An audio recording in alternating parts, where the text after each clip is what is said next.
세상을 살기가 또 녹록지 않죠. 특별히 경쟁 사회이기 때문에 누군가를 이겨야 된다, 또 경쟁에서 이겨야 된다, 그래야 살아남는다고 하는 그런 생각이 우리를 많이 힘들게 하고, 또 경쟁에 뒤처지거나 실패했을 때에 낙심하고 포기하는 경우가 꽤 많이 있는 것 같습니다. 그런 것보다도 더 문제가 되는 것은 미리 이런 경쟁 사이에 주눅이 들어서 뛰기도 열심히 노력하기도 처음부터 포기해버리는 그런 일들이 굉장히 많다고 하는 겁니다.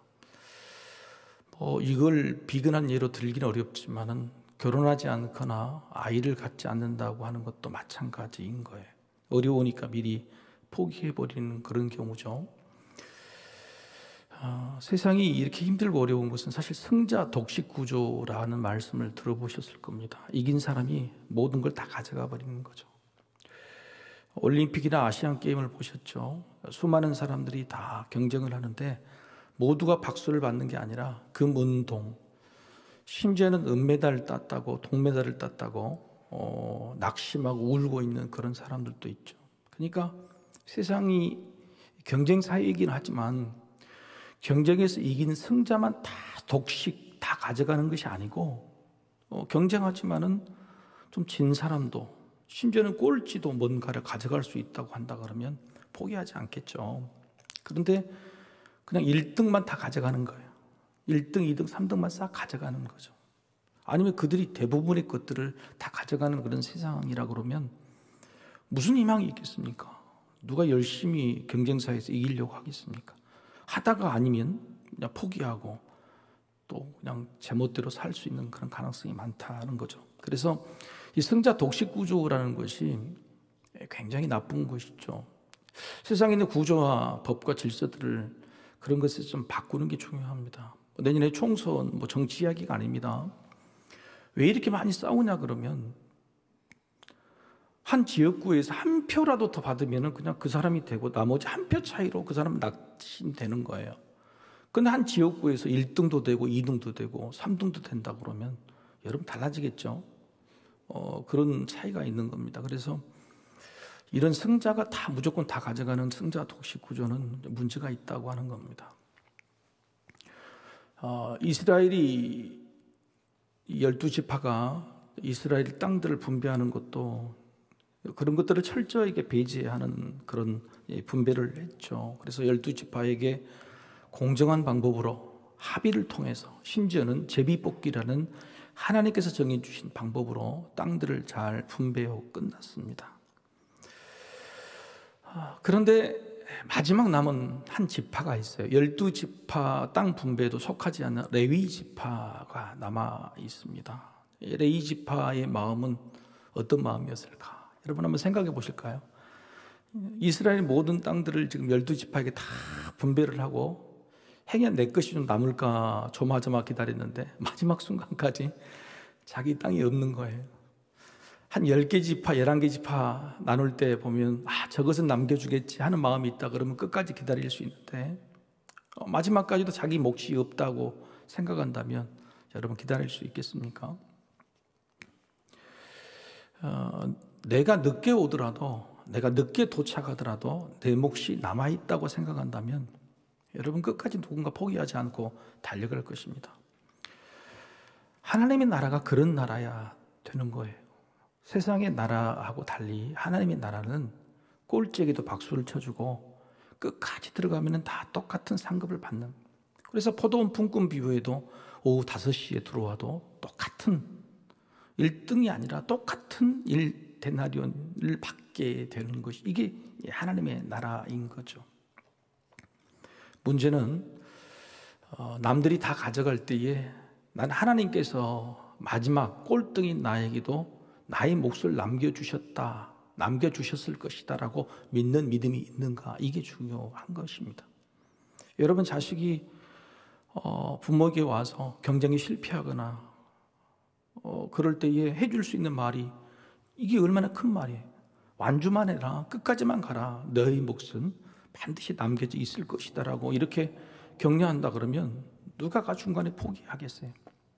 그래서 이렇게 격려하고 이런 믿음을 갖도록 만들어주는 것이 굉장히 중요한 것이라는 겁니다. 레위 지파는 끝까지 기다렸습니다. 다른 지파가 다 땅을 배분하고 자기 몫이 분명히 있을 것이라고 생각하고 끝까지 기다렸다고 하는 거예요.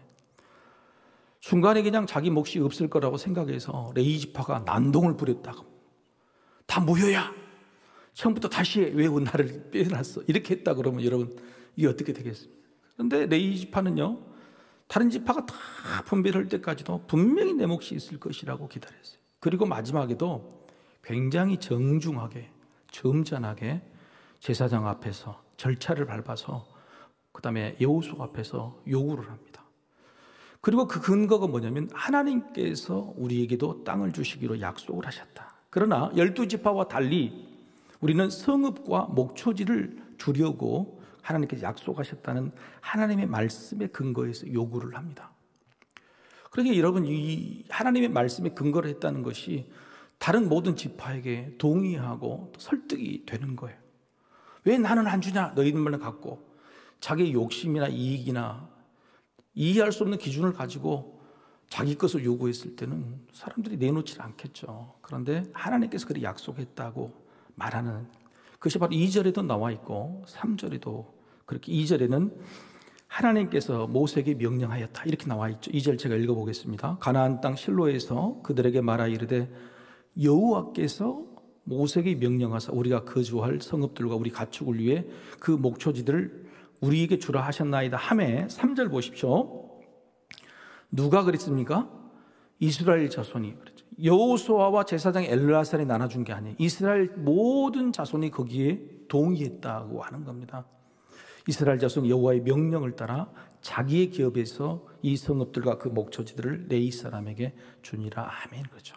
그래서 하나님 나라에서 공정한 기준이라는 것은 말씀이에요.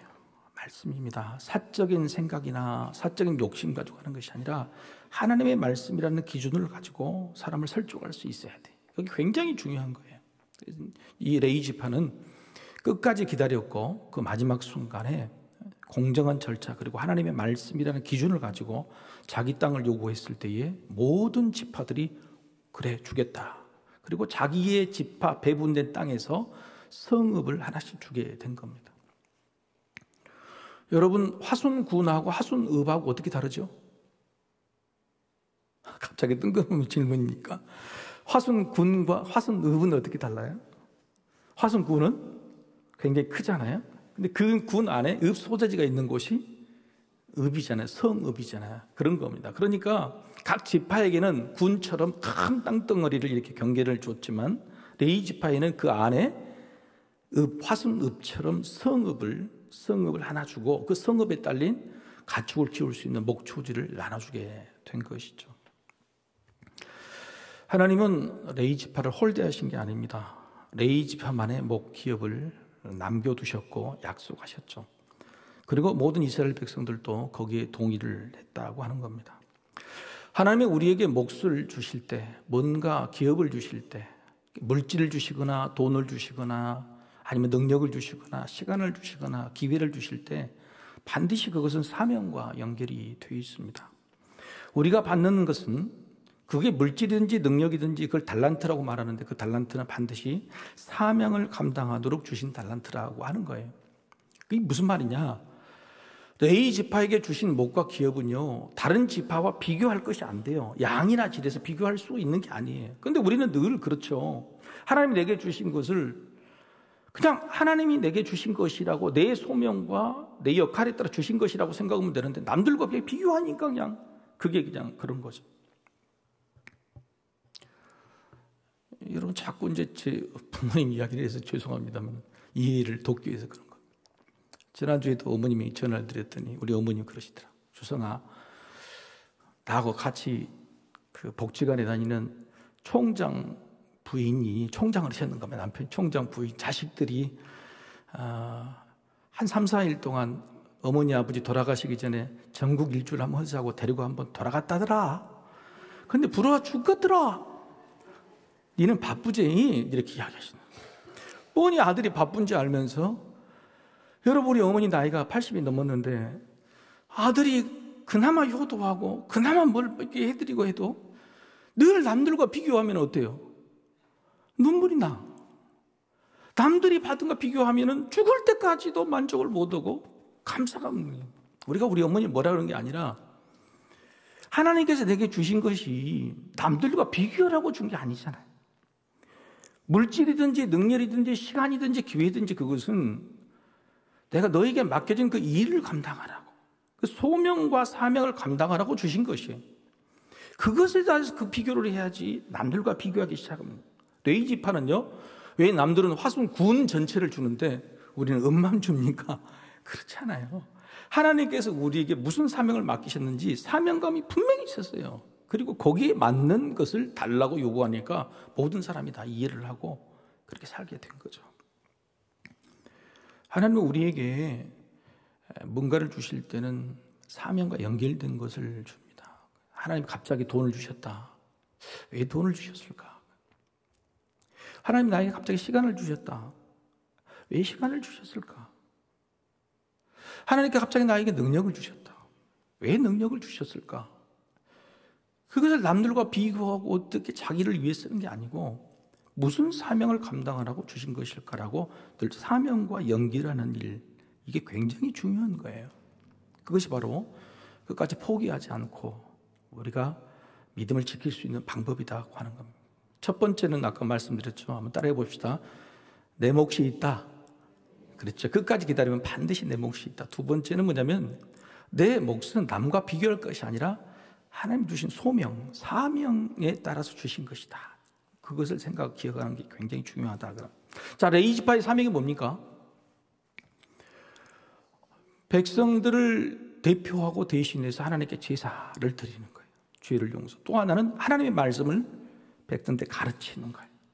그러니까 여러분, 이 레위 지파는 뭐냐면 저 서울에 있는 가장 좋은 대학에 있는 교수가 아니고 시골에까지 다 가는 서당이나 초등학교 선생님처럼 모든 백성들이 가까이에서, 자기 가까이에서 하나님을 만날 수 있게 하고 또 하나님의 말씀을 가르침을 받을 수 있는 그런 것이 소명이라는 걸 알았어요. 그래서 이 레위 지파가 이 할당받은 이 성읍과 목초지는 12개 지파의 모든 땅에 48개 성읍에 골고루 다 배치가 됐어요. 48개 성읍. 한간데 없이 골고루 다 배치가 됐다고 말이에요. 그러니까 누구든지 하나님께 나가서 제사할 수 있고 레위 지파를 통해서 하나님의 말씀에 대한 분명한 뜻을 헤아릴 수 있게 됐다는 것이 굉장히 중요해요. 여러분, 한국에 있는 교회가 저 산간벽지 저 도서까지 있는 것이 바로 이런 의미가 있는 거예요. 그런 사람들이 있어야지 거기 분들이 가까이 있는 교회에 나갈 수 있는 거 아니겠어요? 굉장히 중요한 문제라고 하는, 이게 하나님의 뜻이라고 하는 겁니다. 한번 따라해 봅시다. 이웃이 되라. 레위 지파의 소명은 뭐냐면 이웃이 되라고 하는 겁니다. 가까운 이웃이 되라고 하는 것이 굉장히 중요한 것입니다. 레위 지파에 대해서 우리가 조금 더 좀 알아봐야 되는데, 레위 지파는 어떤 지파냐? 야곱의 아들 중에 한 명이죠, 레위라는. 근데 이 레위 지파는 사실은 그렇게 성품이 좋지를 않았어요. 창세기 49장에 보면은 아버지 야곱이 12명의 자녀들에게 대해서 이제 마지막에 죽기 전에 축복을 하고 애언을 합니다. 근데 그 애언할 때에 굉장히 안 좋은 말, 저주를 합니다. 이 레위 아들에게. 창세기 49장 5절과 7절 말씀 같이 한번 읽어보십시다. 시므온과 레위는 형제요, 그들의 칼은 폭력의 도구로다. 내 호나 그들의 모의에 상관하지 말지어다. 내 영광과 그들의 집회에 참여하지 말지어다. 그들이 그들의 분노대로 사람을 죽이고 그들의 혈기대로 소의 발목 힘줄을 끊었음이로다. 그 노여움이 혹독하니 저주를 받을 것이요, 분기가 맹렬하니 저주를 받을 것이라. 내가 그들을 야곱 중에서 나누며 이스라엘 중에서 흩으리로다. 마지막에 뭐죠? 이스라엘 중에서 흩으리라. 지금 레위 지파가 온 이스라엘 지파 중에서 흩어짐을 당했죠. 무슨 일을 했기 때문에 이렇게 아버지 야곱이 자식을 저주했을까? 여러분 잘 아시죠? 레위의 여동생 디나가 히위 족속의 세겜 족장에게 성폭행을 당합니다. 그런데 이게 그냥 놀이로 그런 것이 아니라 나중에 진짜 이 세겜 추장이 디나를 좋아하는 마음으로 내 아내로 달라고 이야기를 하죠. 그런데 그것을 레위 오빠가 참지를 못해요. 아니, 결혼하자 그러면 결혼하자고 시키면 되는 거 아니에요? 근데 뭐라고 이제 핑계를 대냐면은 너희는 우리하고 다르다. 원주민, 히위족 속 가나안 원주민이잖아요. 그러니까 너희들이 하나님을 믿고 그 대신 믿는 증거 할례를 받아라. 할례가 뭔지 아시죠? 할례를 받아야 된다. 그래서 모든 히위족 속에 있는 사람들, 이 세겜 부족 전부 다가 할례를 받는 그 사이에 이 시므온과 레위가 칼을 들고 가서 성경의 말씀 모든 남자를 다 죽였다. 모든 할례 받는 남자는 다 죽여버렸다는 거예요. 그러니까 이 모습을 보고 아버지 야곱이 얘는 폭력의 도구다, 칼이다라고 이야기를 하는 것입니다. 그러면서 너는 영원토록 저주를 받을 것이다 라고 그 저주가, 그 벌이 레이족 속의 이 삶 속에 그대로 흩어지는 것으로 이렇게 나타났다고 하는 겁니다. 그런데 재미있는 것은 하나님께서는 한번 저주를 주시고 벌을 주셔서 그걸로 끝내시는 게 아닙니다. 에덴 동산에서 선악과를 따먹고 벌을 받잖아요. 쫓겨나고 죽게 되리라 그랬는데 여러분 그것으로 하나님이 끝내신 게 아니잖아요. 가죽 옷을 지어 입히시고 행해 너희를 죽이는 모든 사람들, 행해한 사람들을 내가 막아줄 것이라고 하나님께서 저주와 벌을 내리시지만은 또 여전히 보호를 해주시고 기회를 주신 그게 하나님이시잖아요. 이 레위 지파가 기회를 잡습니다. 놀랍게도 저주를 받고 살다가 기회를 어떨 때 기회를 받냐면 출애굽을 해서 시내산에 이제 시내 광야에 이스라엘 백성들이 머무르게 됩니다. 그럴 때 이제 모세가 시내산에 올라가서 하나님께 이제 말씀을 받잖아요. 십계명을 받아서 십계명 돌판에 적어가지고 올라오고 그러는데 하나님께서 아주 속상한 말로 모세야 빨리 내려가 봐라. 저 밑에서 난리가 났다. 그렇게 속상하다 이야기해요. 모세가 내려가 봤더니 무슨 일이 있냐면 모세가 시내산에 가서 안 내려오니까 이제 하나님이 모세를 통해 인도하시는데 이제 걱정이잖아요. 그러니까 이스라엘 백성들이 모세 형 아론에게 하나님을 만들어내라. 모세가 없으니까 모세를 찾아오든지 하나님 만들어내라. 그럴 때에 아론이 이제 꾀를 냈죠. 잘못된 꾀를 냈죠. 모든 금 귀고리, 금 목걸이를 다 금 무치를 모아서 금 송아지를 만들고 금 송아지를 뭐라고 하냐? 이게 하나님이다 그런 거예요. 이스라엘 백성들은 모세가 눈에 보이다가 안 보이니까 겁을 먹은 거죠. 그래서 그걸 알고 눈에 보이는 하나님을 만들어 준 겁니다. 모세가 이 모습을 보니까 얼마나 속이 상해요. 그래서 십계명 돌판을 그냥 깨뜨려 버리잖아요. 그리고 하나님의 저주를 선포하죠. 그리고 하나님 앞에 또 용서도 구합니다. 그럴 때에 모세가 무슨 말을 하냐면 이런 말을 해요. 출애굽기 32장 26절이죠. 한번 같이 한번 읽어보실까요? 다시 시작. 이에 모세가 진 문에 서서 이르되 누구든지 여호와의 편에 있는 자는 내게로 나오라 하매 레위 자손이 다 모여 그에게로 가는지라 그랬죠. 모든 백성들이 다 우산을 들고 있을 때에 모세가 딱 선택하라고 하는 거예요. 너희 중에서 지금 여호와의 편, 우상의 편이 아니고 여호와의 편에 설 사람 오라 그랬더니 모든 지파 중에서 레위 지파만 딱 한 거예요. 여러분 이게 기회예요, 기회. 내 인생에서 내가 뭔가 잘못 살아서 벌을 받고 있거나 안 풀리고 있을 때 하나님은 반드시 기회를 주십니다. 근데 그 기회가 뭔지 아세요? 뭐 돈을 벌 기회, 능력을 그런 기회가 아니에요. 하나님의 편에 설 기회. 하나님의 편에 설 기회. 그걸 보시고 하나님께서 레위 지파가 받았던 저주와 이 벌을 복으로 바꿔주신 거예요. 하나님의 편에 설 기회가 있다면 그때 그 기회를 절대 놓치면 안 돼요. 세상 모든 사람들이 세상 편으로 가고 무상 편으로 갔을 때에 나는 하나님의 편에 설 수 있는 그런 용기, 그런 결단이 있을 때 반드시 바꿔지는 겁니다. 자녀들이, 우리 청년들이 자꾸 길이 막히고 힘들고 어려울 때 반드시 이야기하십시오. 첫 번째는 아까 이야기했지만 끝까지 포기하지 말라. 그러면 하나님께서 네 몫을 반드시 남겨주셨을 거예요. 두 번째는 끝까지 포기하지 말라. 하나님께서 너는 네 저주와 벌을 복으로 바꿔주실 기회를 반드시 주실 것이다.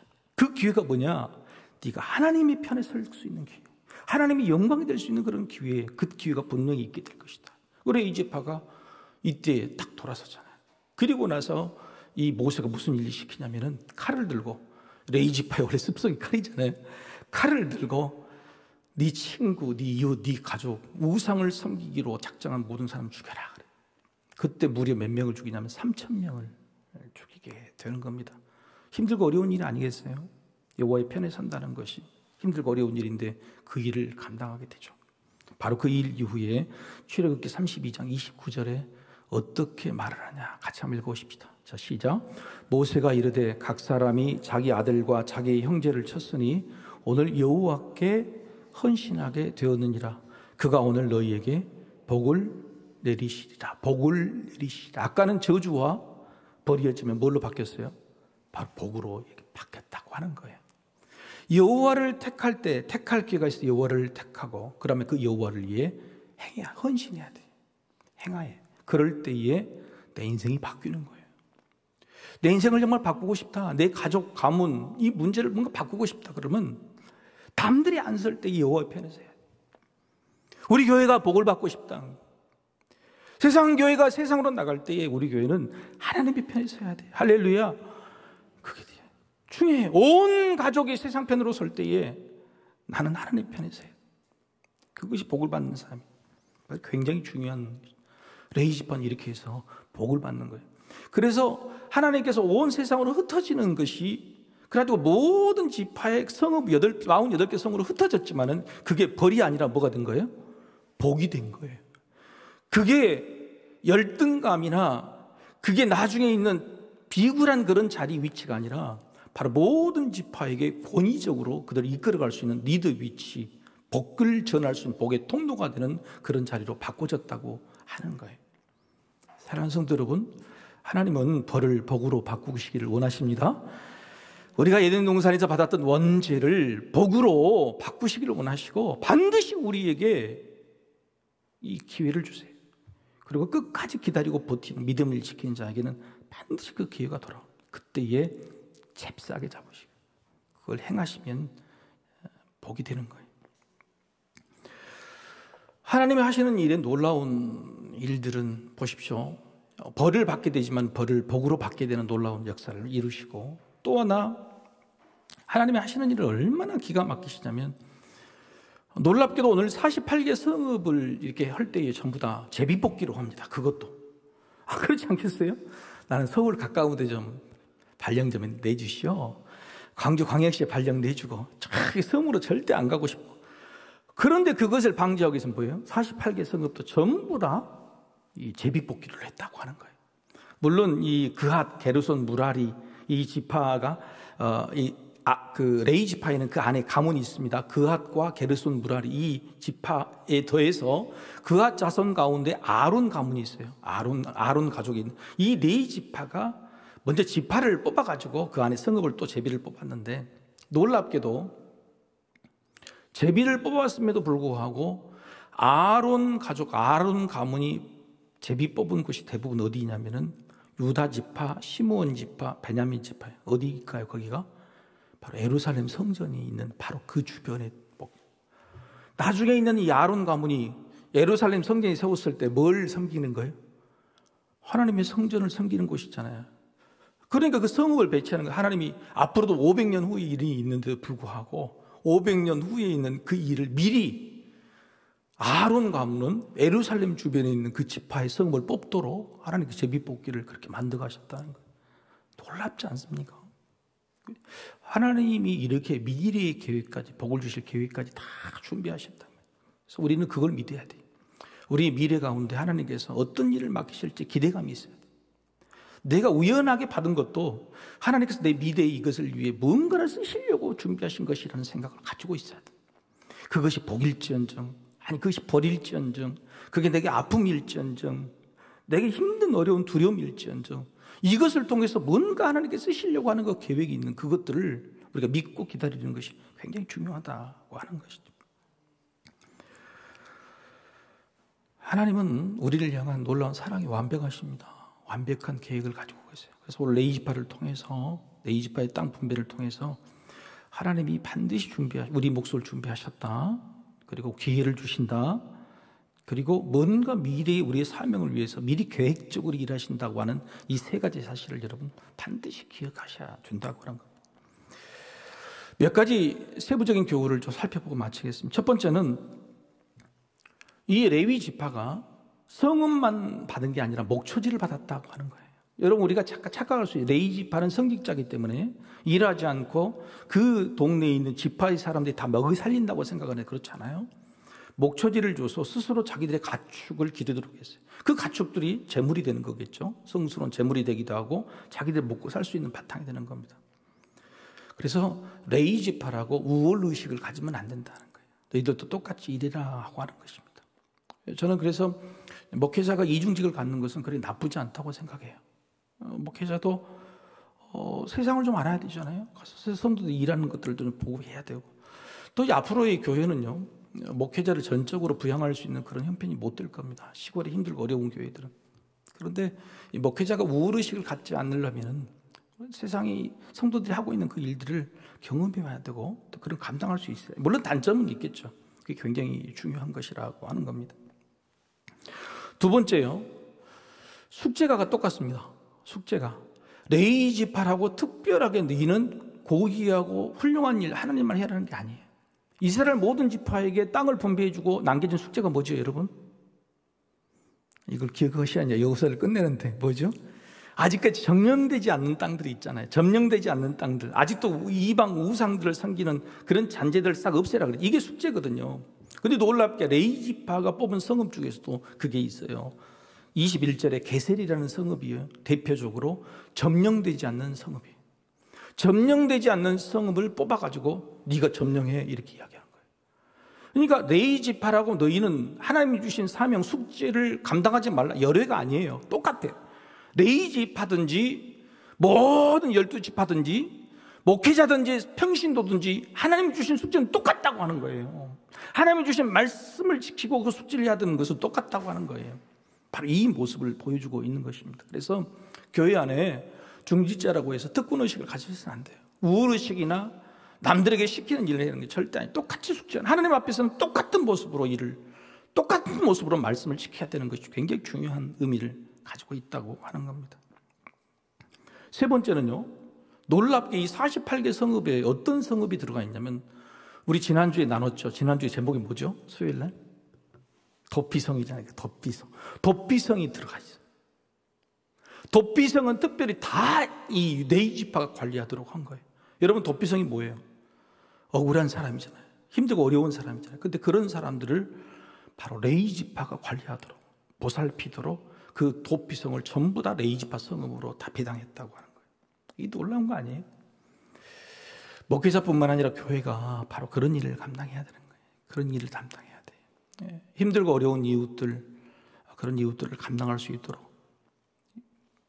우리 교회가 여기 있기 전에 저쪽에 교회가 있었잖아요. 200m 전에. 근데 그때 평일날도 교회에서 이제 뭔 일하다 보면은 밖에서 빵빵빵 막 최루탄 소리가 막 납니다. 그때 그 데모가 많았잖아요. 막 최루탄 소리가 나오면 이제 학생들이 도망치기 시작한 거예요. 근데 도망치는 골목이 어디냐? 하필 우리 소속교회 골목이. 거기가 이제 시내로 도망가는 골목이거든요. 도망치다가 안 되면 어디로 들어옵니까? 우리 교회로 막 들어오는데. 그런데 내가 볼 때요, 죄송합니다, 어떤 중직자는 막 문을 걸어 잠고 못 들어오게, 근데 어떤 중직자 권사님은 막 들어오라고 안아주고. 여러분, 뭐가 맞을까요?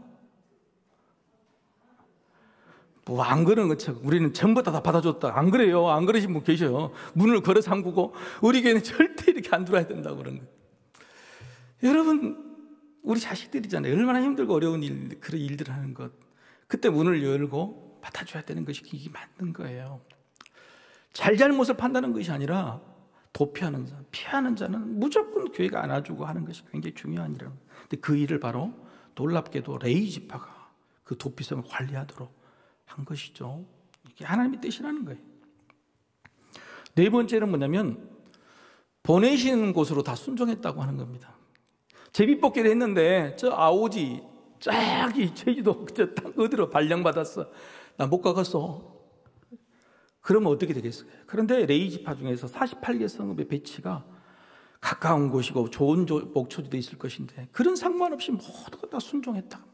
그래서 오늘 다 읽진 않았어요. 다 성경도 읽진 않았고 이제 다음 주에 볼 게 뭐냐면은 이것이 딱 끝나니까 안식을 얻었다. 안식을 얻었다. 땅을 분배받아서 안식을 얻는 게 아니라 모든 사람의 요구를 다 공정하게 들어주고 그들이 다 수긍할 수 있도록 다 일을 처리했기 때문에 이스라엘 지파 안에 안식, 평안을 얻게 됐다고 하는 것입니다. 여러분, 이렇게 제비 뽑는 것이 순종하지 않았다고 하면 어떻게 될까? 그렇죠. 교회 안에서 목사님, 목사님이 나를 미워하시는가 봐요. 왜 나는 저렇게 힘든 일만 시키세요? 고급스러운 일, 폼나는 일만 하려고 하시는 거예요. 어렵고 힘든 일을 안 한다고 그러는 거예요. 여러분, 그것들 하나님께서 다 보시는 거예요. 하나님이 소명을 주시고 거기에 맞는 몫을 주신 거예요. 그리고 그것들 유심히 보시고 그걸 잘 감당하는 걸 보시는 거예요.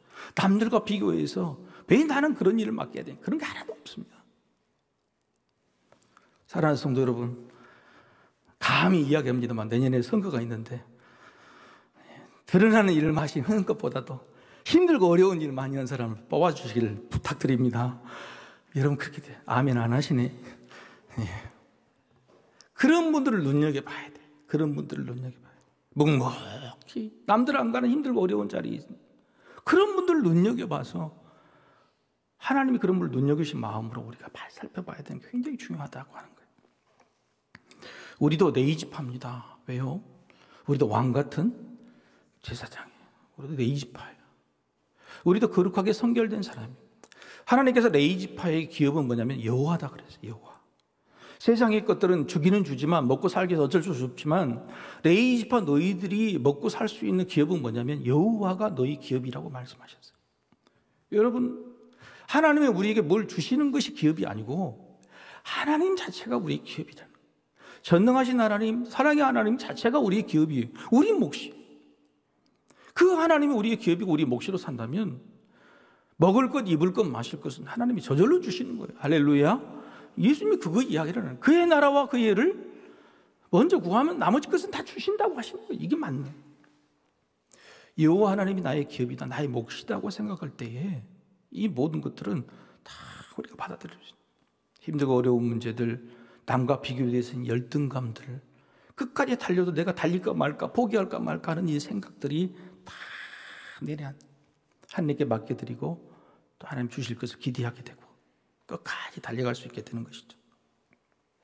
저는 성경에 나오는 예화 중에서 가장 감동적인 것이 내가 그럴 수 있을까라고, 내가 저럴 수 있을까라고 생각되는 게 있습니다.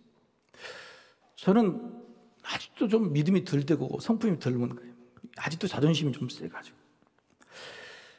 이 믿음이라는 것은 자존심을 탁 내려놓는 것인데 자존심을 내려놓을 수 있을까? 여러분 성경에서 예수님 만난 사람 중에서 자존심을 가장 내려놓아 본 사람이 누굴까요?